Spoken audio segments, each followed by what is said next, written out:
كبجما ulfaataa kallacha keenya saba Oromoo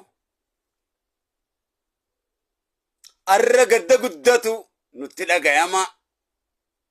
obboleessa keenya kaayyoo qabeessaa fi haala qabeessaa fi tarsiimoo qabeessa saganta qabeessa if biraa dhabne rabbiin